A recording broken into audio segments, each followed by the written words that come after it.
Hola, soy la Basmati, de nuevo con vosotros. Hoy, Fra Filippo Lippi. Espero que os guste. He de deciros que no lo confundáis con... Mirad, me voy a hablar mucho con las manos porque la mesa que he heredado me llega por aquí. Me sirve para trabajar, pero para explicar las cosas no puedo poner los codos porque está muy alto. Bueno, Fra Filippo Lippi es un cura carmelita. Ahora os contaré de una vida novelesca que yo no sé qué parte es verdad y qué parte inventada, porque ya sabéis que los artistas suelen fabular mucho, incluso con ellos mismos. No podéis, nada más que tenéis que ver Valle Inclán, que le faltaba un brazo y decía unas veces que se le había comido un león, otras veces que había sido en un combate, que era un escuchimizado, que combate ni que combate, si se hubiera metido en combate lo matan entero. En fin, entonces fabulaba, ¿no? Pues este también yo creo que se inventa parte de su vida, porque realmente como los artistas son fabuladores, yo ahora no hago nada de arte, no soy artista en estos momentos, somos fabuladores para alegrarle la vida a todo el mundo, para hacer que la gente se suspenda en algo mejor, pues ¿por qué no inventarse, novelizar su propia vida? Y este lo hace. En algunas cosas puede que sean mentiras, pero en otras sí que son verdad, porque tuvo hijos. O sea, ahora os lo contaré. Se enrolla con una novicia, bueno, es muy gracioso. Pero sobre todo, tiene un arte excepcional. Os voy a hablar del banquete de Herodes. He puesto Fra Filippo Lippi y el banquete de Herodes, pero sin querer. Yo intento sintetizar por mí, ya no por los demás, por hacer un poco la obra un poco más comprimida, pero el problema es que después me pongo a escribir, me parece súper interesante. Me va a salir un blog bestial de obras suyas. Mirad, si veis su obra de Fra Filippo Lippi, os recordará un poquito a Masaccio, que ya hablamos de él, y os recordará también un poquito a Botticelli, que es su discípulo, porque la obra que tiene, aparte que él, aunque sea un cura, seculariza, es un cura bastante descreído, seculariza la pintura sacra, la humaniza, la llena de rasgos humorísticos, la llena de pequeños detalles, de niños que juegan, o sea, le da un punto de humanidad. O sea, por algo estamos en el humanismo, estamos en el pleno 400, ya sabéis que Italia tiene el humanismo 100 años antes que el resto de Europa, y él casi es el símbolo del 400. He de deciros, bueno, os recordará muchísimo a Botticelli. He de deciros que Botticelli, aunque ahora lo veáis tan famoso con la primavera y todo esto, era totalmente desconocido hasta finales del siglo XX, en que un inglés, sus cuadros estaban, por decirlo de alguna forma, arrumbados por ahí en Florencia, hasta que creo que era un crítico inglés, lo sacó a la luz y dijo, bueno, pero que esto es algo maravilloso, que es lo que hace aquí. Quiero deciros que esto que nos parece tan normal, este arte que consumimos, que nos parece tan normal, que sepamos que fulano, mengano y tal, son tal, pues hasta hace prácticamente casi 100 años era totalmente desconocido. Pero bueno, se ha reconstruido el discurso de arte, por suerte, y todavía se sigue construyendo, porque en historia es algo que nunca termina, porque hay muchísimas cosas oscuras. De hecho, este señor se supone montones de cosas. Se supone que nace en tal fecha, se supone que vive en tal sitio, se supone que viaja a Aragón, a España. Por eso tiene influencia también en algunas de sus obras de los Países Bajos. Se supone muchas cosas, pero la verdad es que una cosa es suponer y otra cosa es saber, porque realmente saber tiene que estar contrastado, y si no está contrastado, pues son todas suposiciones. De hecho, he leído tantas biografías, porque me ha parecido su pintura muy interesante, que en una dicen que muere envenenado por la familia, porque él seduce a una chica que es novicia, que le dije a las monjas que se la presten, que va a pintar a la Virgen María. Bueno, la seduce, se la lleva a su casa en una procesión, las monjas ahí tocando la puerta, no les quiere abrir a las monjas, acaba teniendo 2 hijos, en fin, es una historia que ahora lo contaré, pero no sé por qué decía yo esto. No me acuerdo. Esto es una digresión que estaba haciéndola por algo. Bueno, no lo sé. No lo sé por qué lo estaba haciendo. Venga, vamos a empezar. Fra Filippo Lippi nace en 1406 en Spoleto. En Florencia, perdón, y muere en Spoleto. Ya sé por qué lo estaba diciendo. Por las biografías que había leído, que eran todas diferentes. Estamos hablando ahora, no de hace mucho tiempo.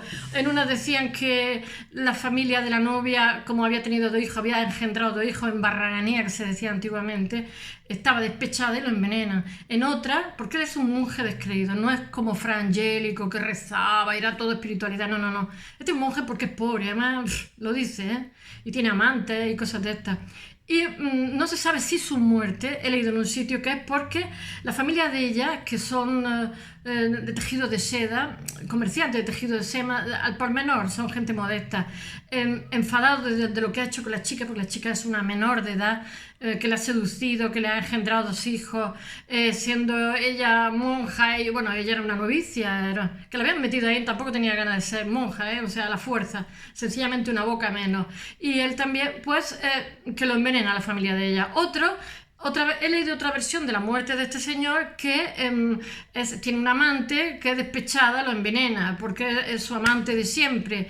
En fin, y he leído otra que simplemente dice que entre su novicia y este señor había bastante tiempo, que este era un señor cuando se muere con 60 y casi tocando los 70, aunque la novicia era jovencita. Y entonces se muere de viejo porque trabaja muchísimo y en una de esas pues se muere y ya está. Y yo, no sé, creo que tenía otra versión más, no lo sé. En una de las versiones él se casa con la novicia, en otra de las versiones muere y a los pocos días llega la posibilidad de casarse con la novicia. En otra se puede casar pero no se casa. Mirad, todo parecido con la realidad es mera coincidencia porque son todo hipótesis, con lo cual quiero deciros que me voy a ceñir a la obra y me voy a ceñir un poquito. Os voy a contar primero la obra que me ha gustado muchísimo. Ya sabéis que ahora mismo me estoy guiando por mi instinto, paso, porque es que si no, también cada uno hace de su capa un sayo, y como yo creo que tengo buen criterio en arte, y no tengo abuela, he elegido la obra que me gusta, que es El banquete de Herodes, y bueno, pues está Salomé toda seductora ahí, exigiendo la cabeza y bailando ahí con... y bueno, aquí este cura, que es poco cura, la ha pintado con muchísimo encanto, y luego voy a describir un poquito esta obra que me ha encantado y luego os describiré su vida, porque su vida francamente en este caso me parece muy divertida, totalmente novelesca, pero lo que me interesa es su obra, que esta noche a lo mejor lleva más de 100 ¿cómo se dice? Fotografías de sus piezas que me han encantado, pero sobre todo ya os digo que anuncia Botticelli, sus caras, todos. Botticelli es discípulo suyo que está en su taller. Bueno, el símbolo del 400, Fra Filippo Lippi, padre de Filippino, le llaman Filippino Lippi, que es otro monster, y de una chica que se llama Alejandra. Ahora os hablaré. Nace en 1406, y muere en 1469. O sea, muere con 63 años, pero 63 años en una época donde no había ni antibióticos ni nada, pues en fin, son bastantes años. Cuando la media de edad a lo mejor eran 35 o 40 años, no exagero, como en África en algunos países en este momento, en el mismo Haití, no os creáis que esto es una cosa lejana y disparatada. Bueno, este señor se caracteriza porque hace unas composiciones, mirad, ya estamos saliendo de la Edad Media, del gótico internacional, y entonces este hace de mangas capirotes porque es muy imaginativo y le hace profundidad a su figura, nada de tintas planas, hace una composición diferente, hace un paisaje graciosísimo y la elegancia, tiene muchísima elegancia en su dibujo y es, dicen, del 480 el mejor maestro de color. Que es maestro de Botticelli, como he dicho, que es su discípulo, además un discípulo que él nombra mucho, menciona mucho y lo tiene en mucha consideración. Él es discípulo de Masaccio, porque esto también son hipótesis. Por lo visto le ayuda en la capilla Brancacci, como hablé el otro día, y en el Carmine. Entonces, siendo discípulo, él se fascina, siendo discípulo, pero no ayudante de pintar, sino mandadero, por decirlo de alguna forma, porque él no era pintor, era muy jovencito, y entonces se fascina de lo que hace Masaccio allí en las Croveñes, y entonces decide ser pintor. Entonces, bueno, sus temas los trata con muchísima pasión, una persona muy apasionada, todo hay que decirlo, muchísima intensidad, tiene una nueva concepción. En arquitectura se diría una nueva distribución espacial. Yo también lo digo en arte. Los de historia del arte dicen una nueva concepción espacial. No, una nueva distribución espacial. Las figuras no están pegadas como si fueran calcomanías, sino que se mueven dentro de lo que es la composición esta novedosa, donde ya hay profundidad, donde ya hay arquitectura, etc. No hay en absoluto fondos planos. Y sus figuras tienen entre ellas, ¿cómo se dice? Él experimenta también, o sea, sus figuras se mueven, están articuladas, por decirlo de alguna forma, tampoco no son tintas planas. Y bueno, es novedosa su experimentación con el color, como he dicho, y es el mejor colorista de la época, el 480 italiano. ¿Cómo se dice? Y después como naturista, ya sabéis que esto hay un flujo en esta época, en el 300, 480, 480 más, por supuesto, porque ya hemos evolucionado un poquito, entre las reminiscencias que quedan del gótico francés, del gótico internacional, que arrastra Países Bajos, el sur de Alemania, Francia sobre todo, con los iluminados, las caligrafías y tal, y el renacimiento, el proto-renacimiento italiano. Entonces, de la mezcla de ambas cosas salen, sale el naturismo, ya está la perspectiva ahí, y entonces él es menos vulgar. Ya veréis cuando veáis sus caras en mi blog, cómo recuerdan muchísimo a Botticelli. Es muy refinado, lo que pasa es que era un chalado de mucho cuidado, lo encerraba a trabajar con el viejo, con Medici, lo encerraba a trabajar y entonces se escapaba por la ventana con sábanas. Si tiene un escándalo, pero el Medici lo protege porque sabe que es un genio. Y él en sus composiciones incluye personajes menores y también, como si dijéramos, como historia humorística, por decirlo de alguna forma. Él como que en su iconografía ya empieza a contar como historias paralelas, aunque esté contando el trono de la Virgen o los Reyes Magos o lo que sea, el tríptico, ya pone un niño que está jugando un gato por ahí, ya pone... porque está secularizando la figura sacra, la está haciendo cercana, la está haciendo como si fuera el vecino de al lado o el vecino de enfrente. Bueno,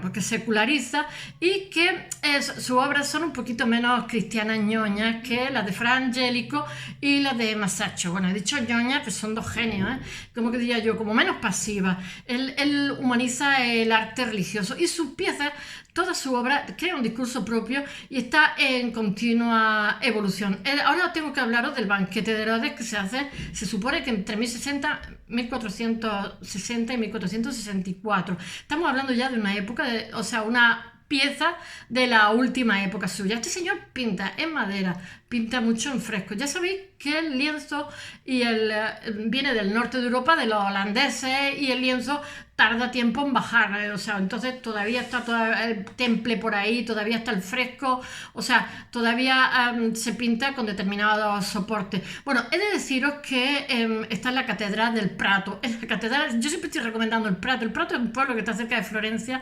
y que allí está la Fundación Gori, que es una fundación de arte moderno, que es una finca gigantesca, pero aparte de eso hay muchísimas obras, porque está en los alrededores de Florencia y, en fin, tiene catedral y tal. Bueno, este fresco que está en el Prato hay de todo, siempre acabo por ahí, siempre acabo por los alrededores. Se hace entre 1460 y 1464, es un banquete donde están todos borrachísimos, donde se están pegando una juerga que para qué, y nadie rehúsa asistir, todos disfrutan, beben y bueno, pasan una noche hasta la degollación de San Juan Bautista. Ya sabéis, Salomé. Hay dos escenas, una a la derecha y una a la izquierda. A la derecha están los monarcas y Salomé, el monarca de Salomé, y en la otra está que recibe la cabeza del Bautista.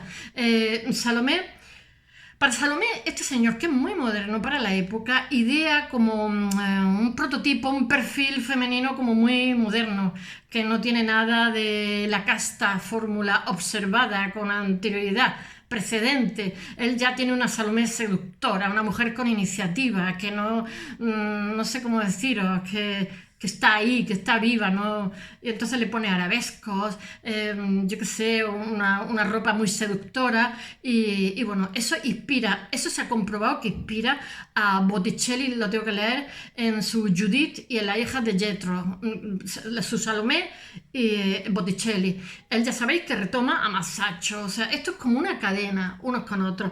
La gran aportación de Fra Filippo al 480 es el sentido humano que le da, mejor dicho, con el humanismo, y sobre todo las Madonas. Pinta unas Madonas preciosas y es el primero que pinta tondos. Ya sabéis que los tondos son figuras redondas, la Madonna y tal, con el niño, pero en redondo. Después Raffaello Sanzio hace un tondo famosísimo de la Madonna. Bueno, las Madonas sirven de inspiración a Botticelli, que también trabaja en el taller de Fra Angelico de Lippi, de Fra Filippo Lippi en el Prato. Bueno, ahora os voy a contar un poquitín de su vida. Yo os he contado la pieza, que la tengo puesta ya en el box, todavía no lo he mandado, pero que lo mandaré dentro de un ratito. Ahora os voy a contar un poquito su vida, porque su vida es una novela de arriba abajo, abajo arriba. Yo me he quedado alucinando, porque yo he de deciros que yo no he hecho historia del arte, yo he hecho bellas artes, yo he sido de las que me he manchado y tal. Entonces me conozco las piezas de los artistas, pero no conozco sus vidas ni por aproximación. Y es que me las leo y digo, madre mía, ¿qué vida es esta? Estuvo esclavo con los moros, bueno, es una cosa tremenda. Bueno, él nace en 1406, es hijo de un carnicero, pero sus padres se mueren muy pronto. Entonces, claro, lo que hacen, en vez de meterlo en un orfanato, que los niños mueren y tal, o en el torno este de las monjas, lo que hacen los vecinos y tal es llevarlo a una tía suya que se llama Mona la Pacha. Pero Mona la Pacha tenía poco dinero, y entonces lo que hace es que coge al nene, que no sé si tiene 6 añitos, y lo mete en un, ¿cómo se dice?, en un convento carmelita que tiene cercano, que los conoce y les pide el favor, y estos pues cumplían una labor estupenda. En España también, cuando en las primeras cortes de la democracia, 3/4 partes de la gente que estaban allí, que habían llegado a tener buenas carreras y tal, se habían criado, porque tuvimos una época de muchísima hambre, se habían criado en conventos, se habían criado en seminarios, y la iglesia le había dado carrera, le había dado sustento, etc. ¿Qué cosas cuento? Bueno, él tiene 6 años cuando entra en el convento, otros dicen que 8, entre 6 y 8 años, es pequeñito, y allí lo educan intelectualmente bien, pero como le ven que tiene facilidad dibujando, el padre superior le da, el monje superior le da, los carmelitas le facilita el que pueda tener papel, que pueda tener color, etc. Él entra en una comunidad, en Nuestra Señora de Monte Carmelo, en Florencia, y cuando tiene 16 años, hace los votos. Creo que en 1425 ya es sacerdote y permanece allí hasta 1432. Pero es una persona que sabe que está allí porque tiene que comer, pero es bastante descreído, ¿eh? De algunas cosas creído, porque él, aunque tiene 2 hijos y tiene esposa y tal, se sigue llamando Fra Filippo Lippi, pero él siempre se sale de determinadas cosas. Bueno, Giorgio Vasari, voy a decir por qué lo conoce y lo describe. Cuenta que él adquiere la vocación de pintor cuando ayuda a Masaccio en la Scrovegni, como he dicho antes. Y os voy a leer una cosa que dice: el primer trabajo de Lippi destacable es la Madonna Tarquinia, bueno, no, que muestra influencia a Masaccio, no, eso no tenía que leerlo. Dice Vasari: era muy diestro e ingenioso en las labores manuales, pero bruto y poco capacitado para el estudio de las letras. Y como en el noviciado disfrutaban siempre garabateando los papeles de sus hermanos mientras que estudiaban, el prior le dio todo tipo de facilidades para que aprendiera a pintar. O sea, le dieron instrumentos de trabajo, por decirlo de alguna forma. Y bueno, lo de la Madonna Tarquinia lo tenía aquí al lado y lo he leído, pero bueno, que es el primer trabajo que hace, como si dijéramos, en serio, y tiene la influencia muy grande de Masaccio. Bueno, él visita después Ancona y Nápoles cuando sale de aquí, y resulta que allí lo toman prisionero los piratas de Berbería, pero resulta que al año el amo para el que servía era un fraile, y entonces normalmente los trinitarios, que eran mendicantes, cogían limosna y eran esclavos, ¿cómo se dice?, rescataban a estos por una cantidad de dinero no muy grande. De hecho, Cervantes, gracias a los trinitarios, que eran mendicantes, pues lo consiguieron, que estuvo allí de gigoló. Eso nunca se cuenta en la versión oficial. Algún día tengo que contaros las biografías no permitidas, por decirlo de alguna forma, de nuestro Cervantes. Bueno, y resulta que cuenta que cuando a este señor, estamos suyo, al año de estar allí, le pinta un retrato y queda tan satisfecho porque dice, ellos no conocían la pintura ni conocían el arte y tal, y se queda tan satisfecho y lo libera. Hay historiadores que dicen que eso se lo inventó él, porque dice que en esta fecha realmente está entre Padua y no sé quién, y bueno, que es una leyenda que se inventó él, pero ¿por qué no? ¿Por qué no tiene por qué poder ser? Si en aquella época los piratas eran moneda común en las costas, no era ninguna cosa rara. Bueno, con la vuelta a Florencia de Fra Filippo Lippi se hace popular, y él le garantiza, se mete en lío, tiene bancarrota, lo persiguen, se mete en lío, y entonces la familia Medici, sobre todo con el viejo, para el cual hace muchísimos trabajos, lo protege porque lo ve genial, lo ve un loco, un monje loco. Y bueno, para él hace un montón de cosas. Le encarga la Anunciación, lo estoy leyendo porque hay un montón de trabajo, la Anunciación y los 7 santos. No he podido dejar de escribirlo porque quiero sacar los trabajos en el blog, son preciosos, porque sobre todo los detalles, determinados detalles me encantan. Este señor está humanizando el arte sacro, no lo está haciendo en absoluto algo distante. Bueno, entonces gracias a Cosme Medici, Cosme Medici, Cosme el Viejo, el señor que empieza, el banquero de los papas, coge y lo llega a encerrar en un sitio y él con las sábanas se hace como una soga y se escapa. Pero así todo como se arruina, tiene que volver a él. Porque tiene dificultades financieras, tiene demandas, tiene juicios. Entonces, siempre cuando no sabe qué hacer, llama a Cosme y el Cosme le dice, vale, te ayudo, pero me tienes que hacer tal o cual. Y lo protege, sobre todo lo protege, porque Cosme Medici es poderosísimo. Bueno, en 1441 pinta un retablo para San Ambrogio. Bueno, que es, ahora mismo la Academia de Florencia está orgullosísimo. Se empieza a hacer muy famoso. Y allí hay un escritor que se llama Browning, no sé cómo se llama, lo tengo que leer, Robert Browning, que escribió un poema que se llama en inglés, muy famoso, que se llama Fra Filippo Lippi, porque en la Academia de Florencia, cuando hace esta pieza que se acaba en el siglo XIX, principio del XX, hace ese poema y es famosísimo. Bueno, y él representa la encarnación de la Virgen con los ángeles y los santos. Y además es muy curioso porque a lo mejor hace esa imagen y coge y mete gente de la época, como si estuviera ahí en Florencia la Virgen. Bueno, ya he dicho que los renacentistas contextualizan muchísimo, cosas que me parecen muy preciosas. Se traen determinados pasajes de la Biblia, se los traen a Florencia, los ponen allí con el, ¿cómo se llama? Con el paisaje, etcétera, de Florencia, de Mantua, de Siena y de todos sitios. Me parece fantástico. Bueno, en 1452, Lippi es nombrado capellán de las monjas del monasterio de Santa María de Magdalena, en Florencia.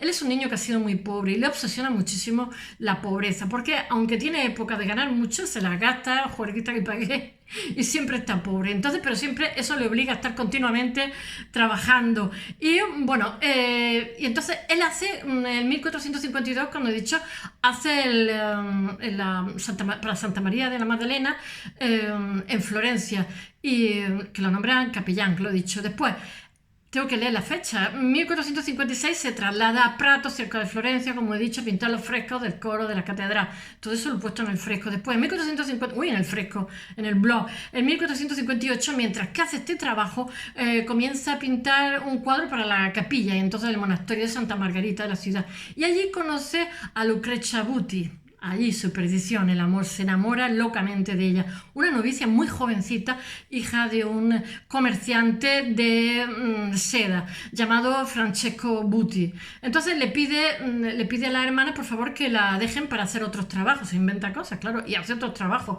Y hace una Madonna, que está ella, Lucrezia, que es jovencita, tendrá mejor 15 años, 14 o 15 años, y es la figura, este es un señor de 60 por lo menos, pero se enamora locamente de ella. Y pinta la figura de la Virgen, la hace a ella, toda virginal, guapísima aparte de todo, y la hace también, o tal vez Santa Margarita. Bueno, él se enamora de su modelo, como estoy explicando, y la seduce, porque él era muy apasionado y era un seductor.